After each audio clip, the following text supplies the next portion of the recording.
What's up everyone, how's it going? Hope everyone's having a great day. This is part 2 to my YouTube video of NA LS E36 swap. There's the engine right there. If you haven't watched the first video, make sure to go check that out before watching the rest of this one. Now let me go over with you guys what's on the agenda for today. So if you remember from the last video, the only thing that was stopping me from putting this engine right in there where it'll fit so perfectly and have a beautiful home was just those bushings on those engine mounts, but got that resolved. Bryce from Breakbank helped me out tremendously, so I got those bushings back from him, and let's check them out. So here we have the engine mounts, and if you remember, the bushings were destroyed on the last one, and look at how beautiful these are now. He made these in-house, so super sick, super stoked. So I'm hyped I was able to support a homie and get my car fixed too, or this engine mount fixed. I only painted the bottom of this too. I might paint the rest of it before putting it back in, but man, I'm just so excited to finally have bushings. This engine was always rocking so much in the car, and I haven't addressed that for way too long.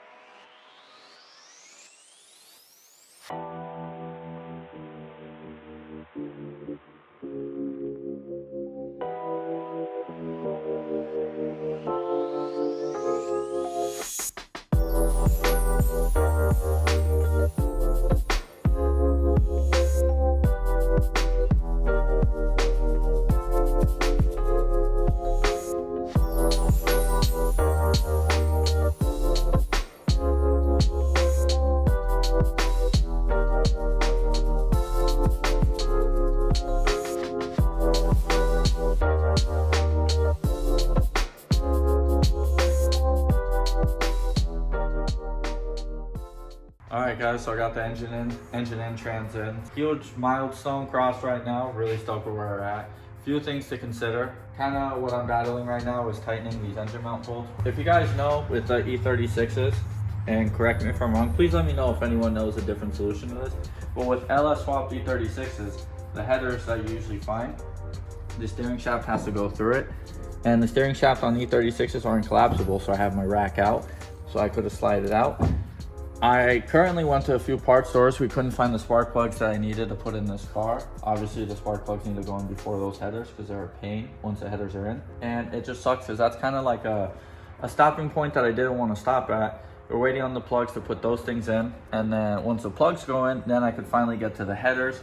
And then after the headers, put the steering shaft back in, put the rack back in, and then this thing will be a lot closer to done. But Amazon Prime, it'll be here tomorrow.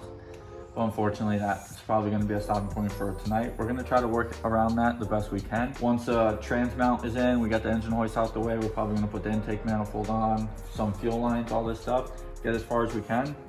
But be expecting a first start here in a few days, real soon. Probably next video. Hopefully no clicking and clattering. All right, almost all the way in there. All right, that's just the sound of it, just getting comfy. You want to hear that? Oh, that's okay. That's healthy.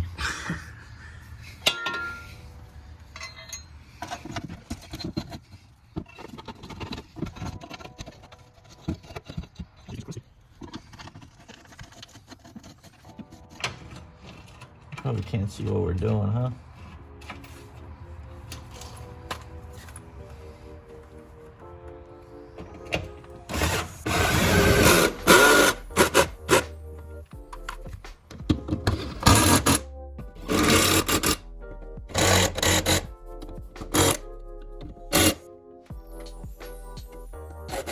So quick update for you guys here. We decided to test fit this header over here because I know it's going to give us the biggest issue of this whole swap. It's going to be pretty much this corner right here. So going to put the header in, first thing we got caught up on was the coil bracket. We ended up taking that off. I don't know where we put it. It's a beautiful bracket. Oh, there it is. Look at those beautiful things. So headers went down a little bit more. Second obstacle we ran into was a valve cover. We started getting clipped up on that, took that guy out. We started really shoving it in there. Okay, just keep it rolling. And with a little bit of elbow grease, we got that thing to slide in there. And I totally forgot to put the steering shaft, because the steering shaft has to go through the headers, as I was saying on this, which makes it a huge pain. And I forgot to put the steering shaft underneath the mount. So we're gonna have to address that one right now. Another thing that's gonna have to be addressed is the power steering lines are basically touching the headers right now. I have an electric power steering system, so the lines go all the way to the trunk, to the pump. And we're gonna need to address that one because we don't want it burning and bursting any power steering lines, because that's no fun. But other than that, it's looking pretty good, looking pretty promising. That was the biggest concern of this whole swap for me, and it looks like it's pretty solvable. So we're gonna keep wrenching away and working at this thing and getting to it. So I made some pretty good progress. Got the alternator on, that pulley, headers are both on, starters on and wired. Alternator cable is actually able to reach. I was a little worried about that. I had to feed it a little bit through the engine bay. I actually got a connector with a resistor end, so I never had that resistor that I was able to fit. Headers is on, steering rack's back in. Oh yeah, the intake manifold, fuel rail, the fuel rail's all plumbed and all that stuff, so made some pretty good progress. The wiring harness is pretty much on for the most part, except for the throttle body stuff. And when I put my intake on that I don't even have yet. Just a couple little things. But what happened just now, I was putting the coolant temp sensor in, and if you look, it snapped inside the head. So that's gonna be a really fun one. This is actually the third time this has happened to me while putting an LS in a car. I don't know why. It didn't even bottom out yet and it snapped. So that kind of sucks. It never got tight, so hopefully. So this is one of the most satisfying outcomes. Look at that. Oh my gosh, it backed out. I don't even know how it snapped because it never even got tight, but oh, I am so thankful that I was able to just get this out. All right, now time to get a new coolant temp sensor. Oh my gosh, that's so beautiful. I managed to recycle some of the spark plug wires from my turbo engine, and it actually worked out pretty good.